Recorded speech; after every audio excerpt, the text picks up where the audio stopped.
Okay, the internal solid waves are found in many parts of the world, and they play an important role in transferring heat, energy, and momentum across oceanic basins. And many processes can generate the internal solid waves, including, for example, the evolution and disintegration of internal tides. So the Amazon shelf in Brazil, it's an important hotspot for both internal tides and internal solid waves. And here the authors, they mapped mode 1 internal solid waves in the region, and they could understand that waves are generated by disintegration of internal tides, and the internal tides are generated along the shelf break in the areas that they called A and B.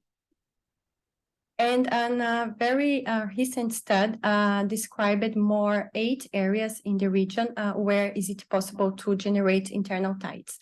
But still the area A and B have the highest M2 per clinic flux. Okay, so when the internal wave is propagating along the ocean, these waves can generate some convergence and divergence zones in the surface currents. And so the surface currents modulate the sea surface roughness. And because of that, we can see the waves, for example, using synthetic aperture radar and also optical images acquired under sunglint conditions. So our data set is composed by 104 modes Terra images acquired under sunglint conditions from 2005 until 2021. And we could find more than 500 internal solid wave signatures in the region. Here we have the distribution of the signatures along the months, and we can understand that we have much more signatures from August to October because the cloud coverage. So our data sets are balanced according to the different seasons. Okay, so here I just show the location of the waves. And we could understand that the waves that we mapped are basically into 3 paths that we call the path A here in the center, path B here more to east in blue, and the path red here that we called F. However, the path F we are not studying because we have only few measurements. And so we have calculated using the satellite images the wavelength or propagation velocity of the waves, and we could understand that our data set had like a bimodal distribution, and probably because we mapped mode 2 and mode 1 waves. So the mode 2 waves in both area A here and area B, they have around 130 kilometers, and the mode 2 around 70 kilometers. And for between area A and B, we could not find statistically difference between the propagation velocity of the waves. And so we could understand that we had these 2 different modes, and so we could describe the region for the first time as a hotspot also for mode 2 internal solid waves. So here we have a map showing the number of occurrences of the waves in the region. And we can see that most of the waves are concentrated here in the central path, the path A. And probably because in path A, we are the path A is focusing not only waves that are generated in the internal tide generation point A, but also in the generation point D. And when we observed the mode 2 waves, we have this green rectangle here that we can see that some waves probably are coming from the D area. And because of that, we have this higher occurrence of waves. And also we could understand that the waves are like, we have patches with higher concentration of waves. Here we have these 3 paths. And these paths are in quite good agreement with a model of Chile-BU 2022 regarding the M2 dissipation in the region. So we can say that maybe when reflecting the surface or subsurface, the internal tides get unstable and generate strong internal solid waves. So here also, when we compare the area A and the area B, we could understand that in area B, we had a higher proportion of mode 2 waves. And so we have analyzed the Brunt-Väisälä frequency for area A and B. And here for area B in red, we can see that the peak line is shallower, and also we have higher maximum values. And in literature, this is pointed, is like correlated to higher mode internal tide generation. So this can explain why in area B we have a higher proportions of mode 2 waves. So after that, we have also analyzed the propagation directions of the waves according to the area A and area B, and also to the different modes. And we could understand that first, the mode 2 waves are propagating in a wider path than the mode 1. And also in area A, the waves have a more north component than in area B. And according to the propagation velocity of the waves and the different propagation directions, we could understand that in area A here, the waves, the velocity of the waves increase with the increasing of the eastern traveling direction component. And for mode 1, increasing 15%, and for mode 2 in 20%.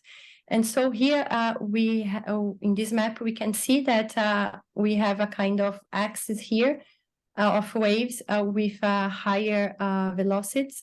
But this is much more evident when we consider the mode 2 waves. We can see very clear that we have this path with higher velocities and this other one with lower velocities. And for the area B, we could not find any difference according to the propagation direction.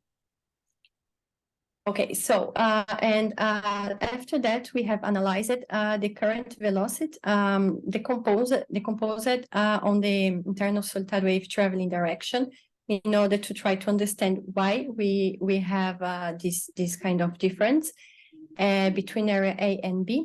And we can understand that in area A, here in blue, we have a higher current velocities decomposed on the internal wave traveling direction. And so in this main occurs during the summer, the boreal summer. And so this can explain why we have this difference in area A and not in area B. Okay, so after that, we have analyzed also the offshore acceleration of the waves. And we could understand that we have an offshore acceleration. And the acceleration is much more evident when we consider the mode 2 waves here.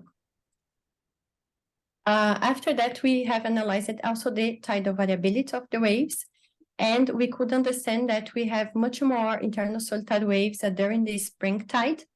And here, for mode 1, we have a slightly difference in the propagation velocities of the wave.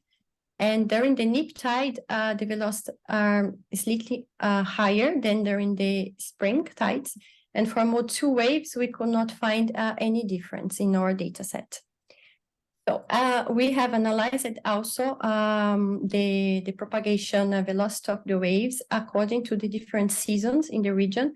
Because in the region, we have the boreal spring, that is from March to July, and the boreal summer that's from August to December. And we can see that we have a really different environment between the two seasons.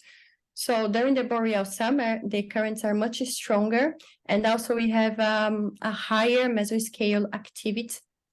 And so when we analyzed the satellite data, we could understand that during the boreal summer, the waves are faster than during the boreal spring for mode 1.